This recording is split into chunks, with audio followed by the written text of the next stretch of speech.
हरे कृष्णा। सभी को मेरा सादर प्रणाम। तो मैं फिर से आज श्रीमद् भागवतम प्रथम स्कंद का 10वां अध्याय शुरू करने जा रही हूँ। तो करते हैं शुरू। जय गुरुदेव, जय गुरुनीता। हरि हरि। एक छोटे से कीर्तन से स्टार्ट करते हैं इसको। जय राधा माधव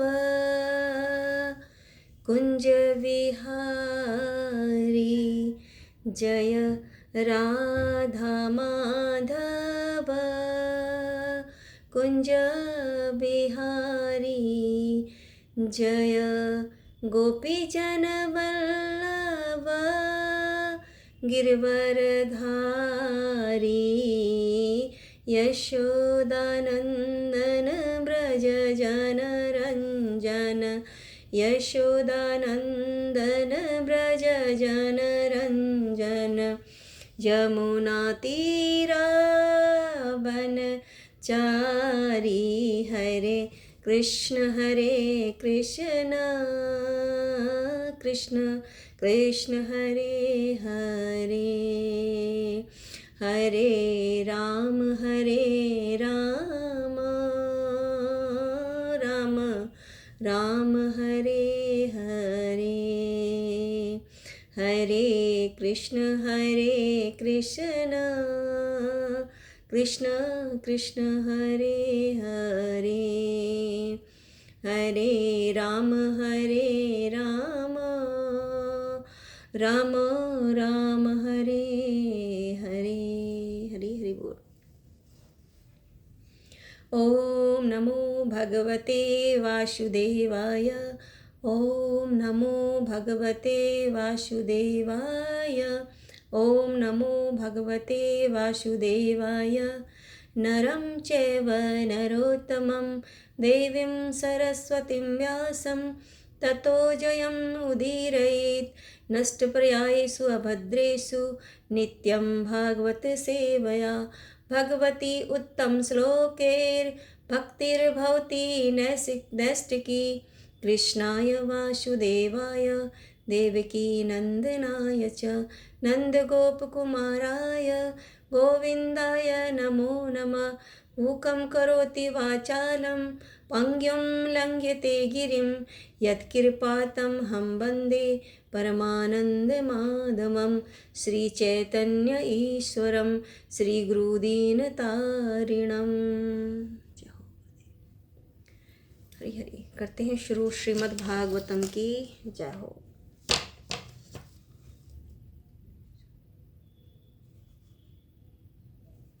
जय जय श्री हरि। हरे कृष्ण। श्रीमद् भागवतम प्रथम स्कंद अध्याय 10, द्वारका के लिए भगवान श्री कृष्ण का प्रस्थान। पहला श्लोक है हमारा। सौनक उवाच हत्वा स्वरिक्त स्फीतः आततायिनः, युधिष्ठिरः धर्मभृतां सह अनुजे प्रतवरुद्धभोजनः, कथं प्रवृत्तः किम् अकरसीत ततः। सौनक मुनि ने पूछा, जो महाराज युधिष्ठिर की वैद प्रैतिक संपत्ति को छीनना चाहते थे, उन शत्रुओं का वध करने के पश्चात महानतम धर्मात्मा युधिष्ठिर ने अपने भाइयों की सहायता से अपनी प्रजा पर किस प्रकार शासन चलाया। निश्चित ही वे अपने साम्राज्य का उपभोग मुक्त होकर निरंकुश चेतना से नहीं कर सके।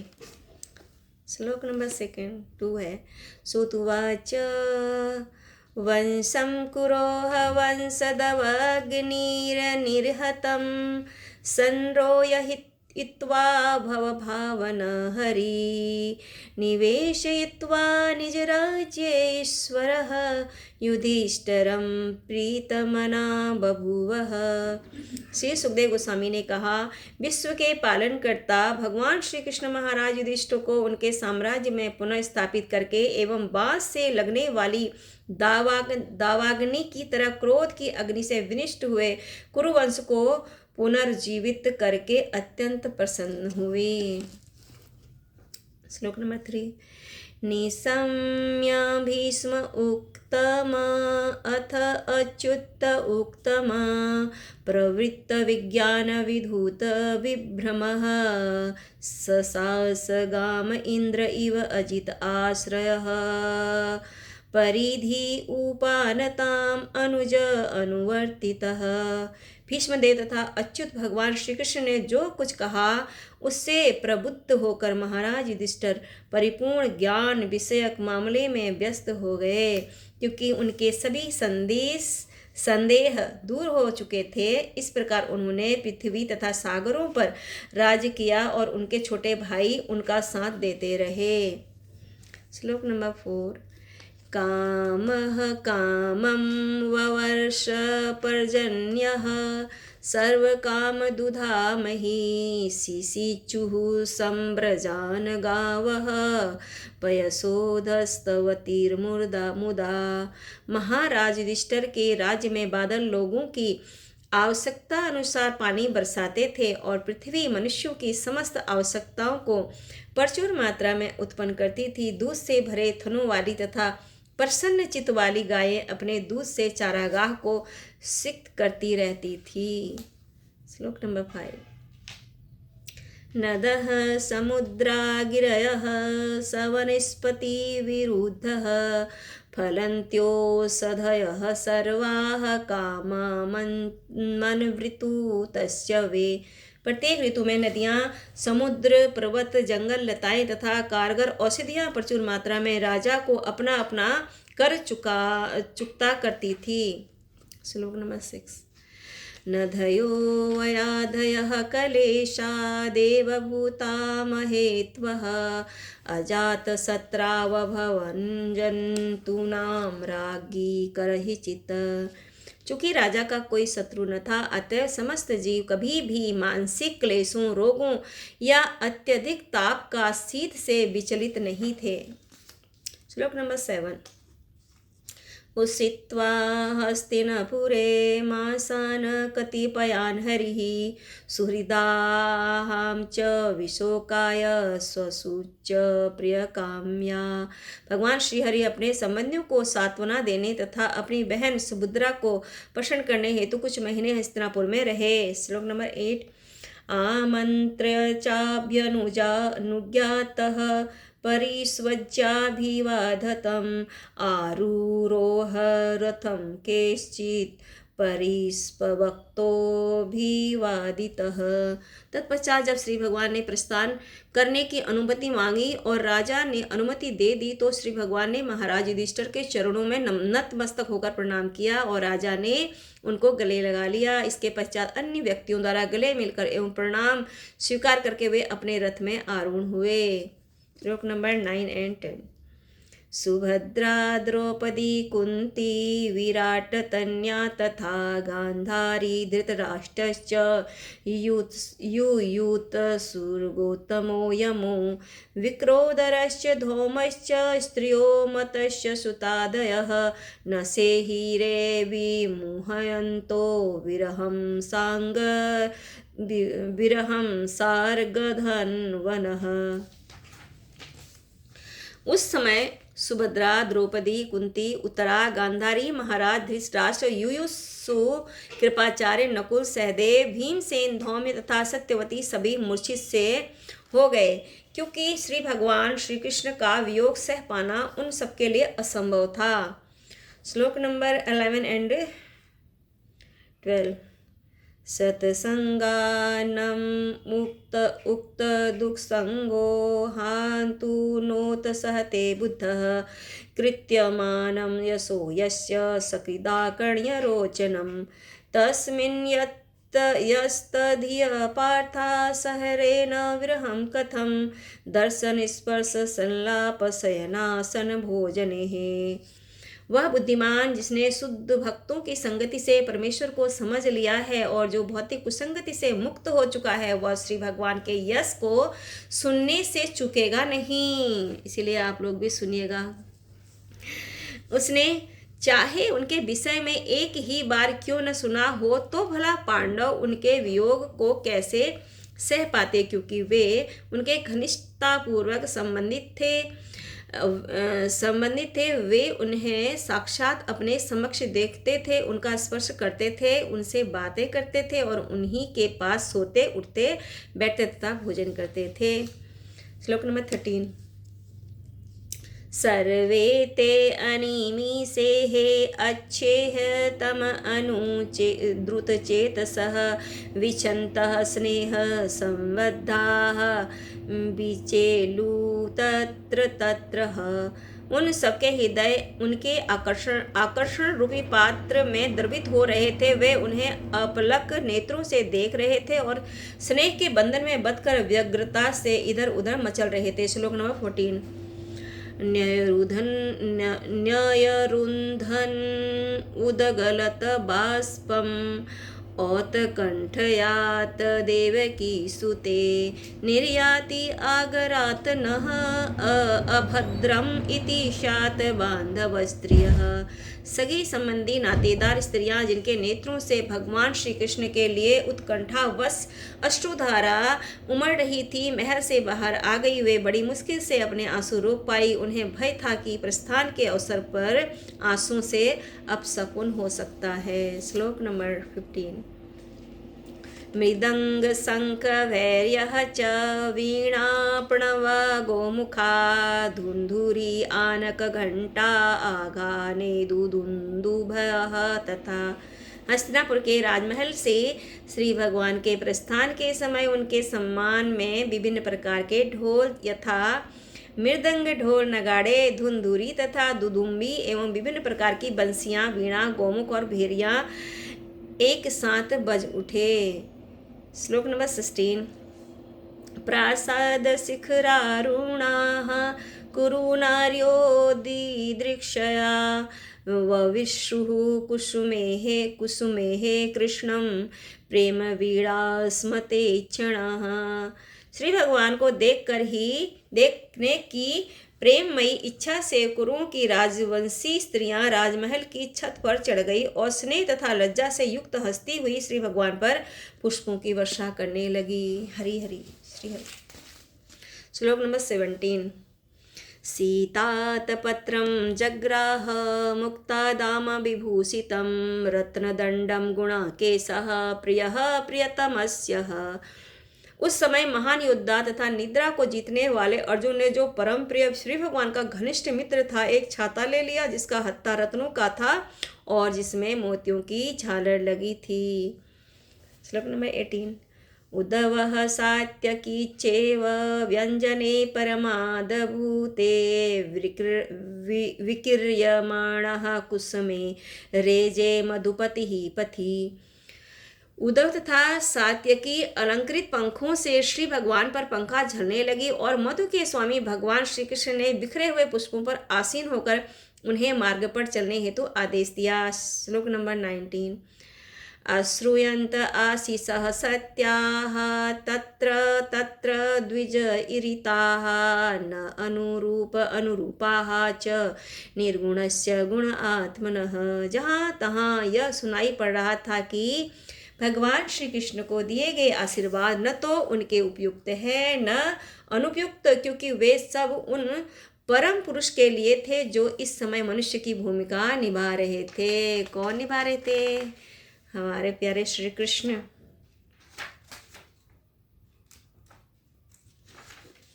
श्लोक नंबर 20। अन्योन्यन आसित सज्जल्पः उत्तम श्लोक चेतसां कौरव इंद्रपुर स्त्रीणाम सर्वश्रुति मनहरः। चुने हुए छंदों से जिनकी स्तुति की जाती है, ऐसे श्री भगवान ने दिव्य गुणों के विचार में डूबी हस्तिनापुर के सभी घरों की छतों पर चढ़ी हुई स्त्रियां उनके विषय में बातें करने लगी। ये बातें वैदिक स्त्रोतों से कहीं अधिक आकर्षक थी। श्लोक नंबर 21।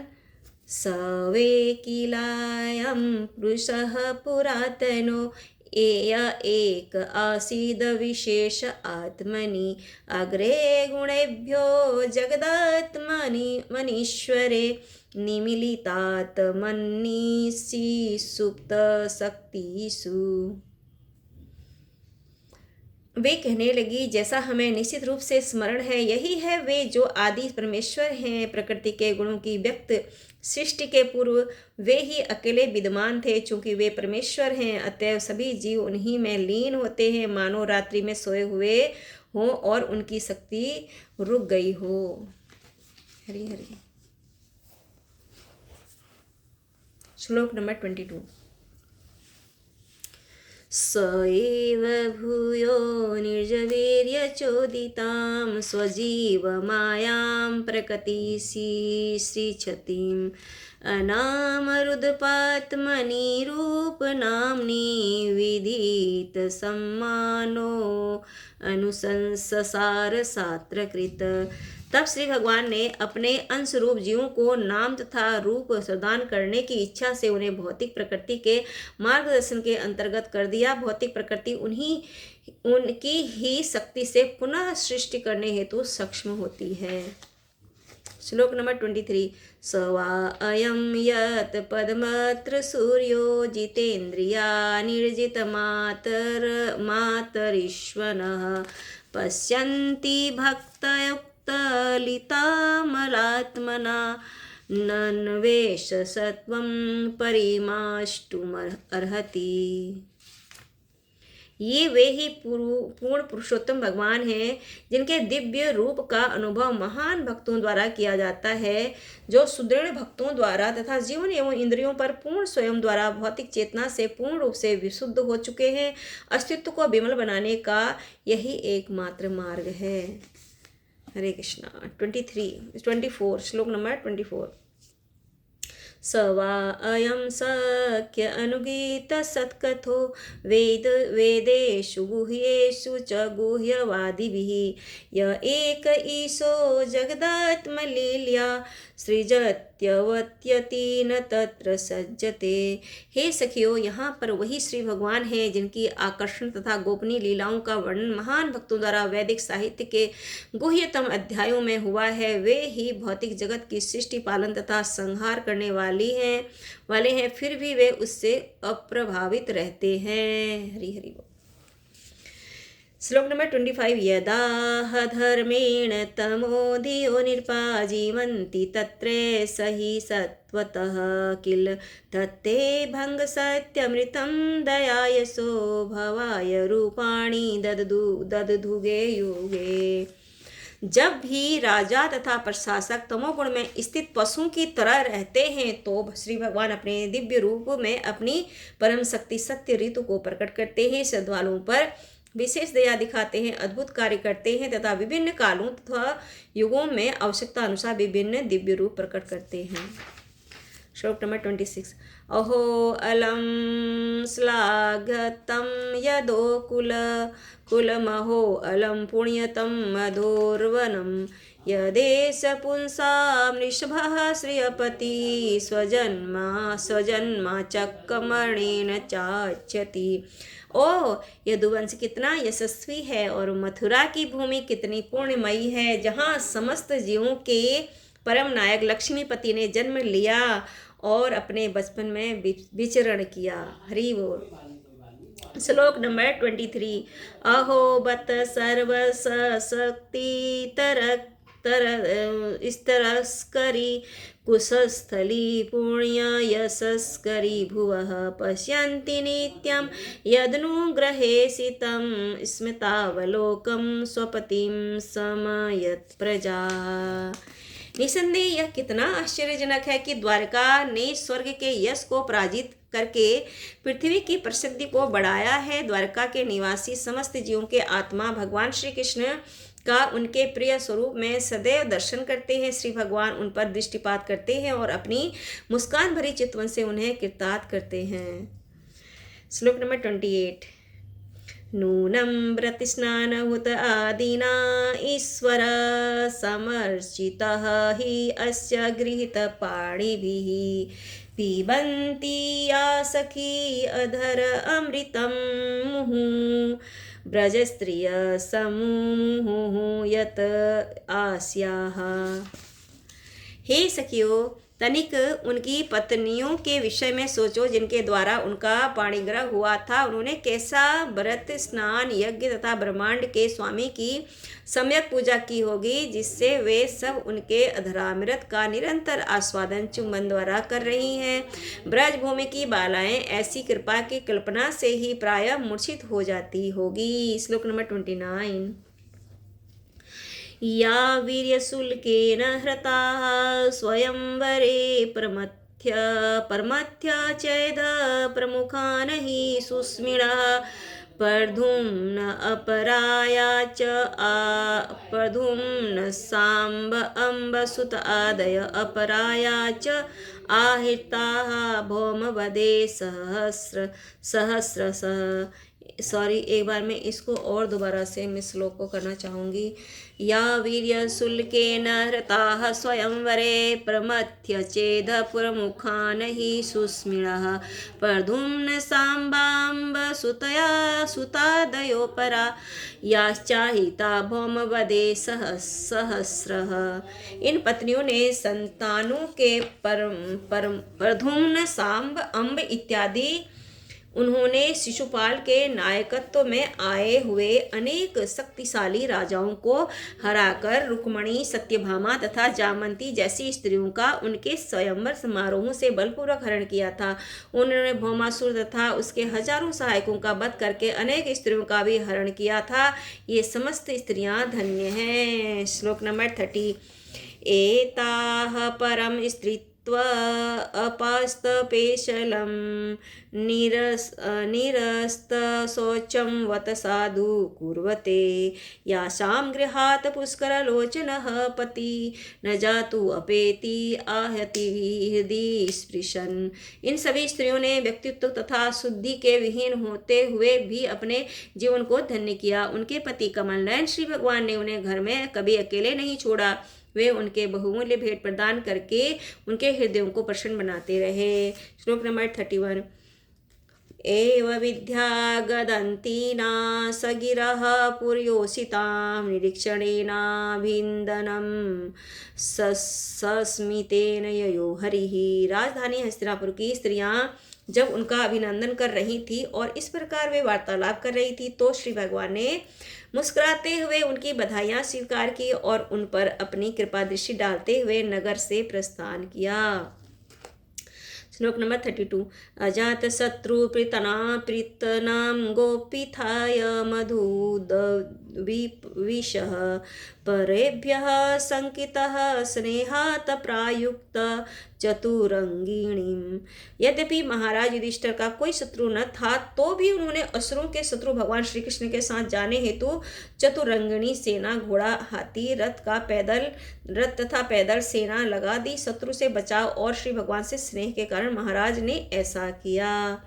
श्लोक नंबर 33।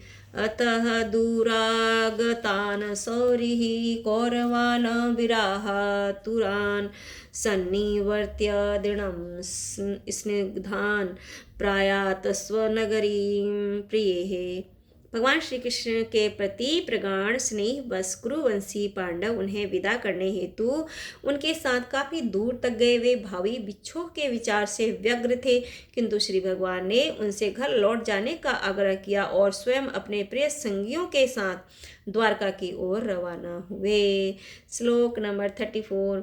कुरुजांगल पांचालान सुरसेनान सयामुनान व्रहमवर्त कुरुक्षेत्रं मत्स्यान सारस्वतानाथ मरुधन्वम् अतिकर्म्य सौवीराविर्योपरान् आनर्तान् भार्गवोपागाक्षदा शान्तवाहो मनागविभु।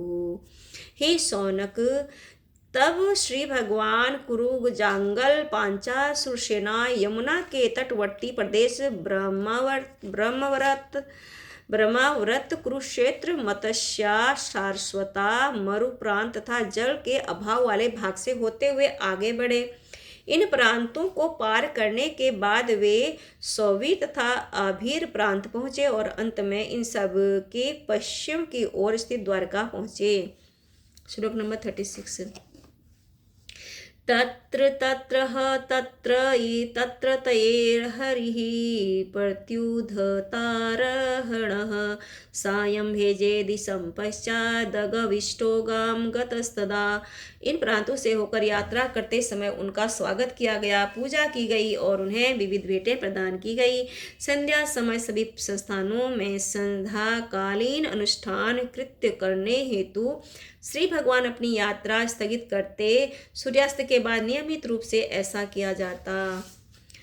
इस प्रकार श्रीमद् भागवतम के प्रथम स्कंद के अंतर्गत द्वारका के लिए भगवान श्री कृष्ण का प्रस्थान नामक 10वें अध्याय के भक्ति वेदांत तात्पर्य पूर्ण हुए। हरे कृष्ण कृष्ण कृष्ण हरे हरे, हरे राम राम राम हरे हरे, हरे कृष्ण कृष्ण कृष्ण हरे हरे, हरे राम राम राम हरे हरे। हरि हरि बोल। श्रीमद् भागवतम की जय। गुरु और गुरान की जय हो। श्री वैष्णव ठाकुर की जय हो। हरि हरि हरि बोल। सभी भक्तों की जय हो। हरे कृष्णा। सभी को मेरा सादर प्रणाम।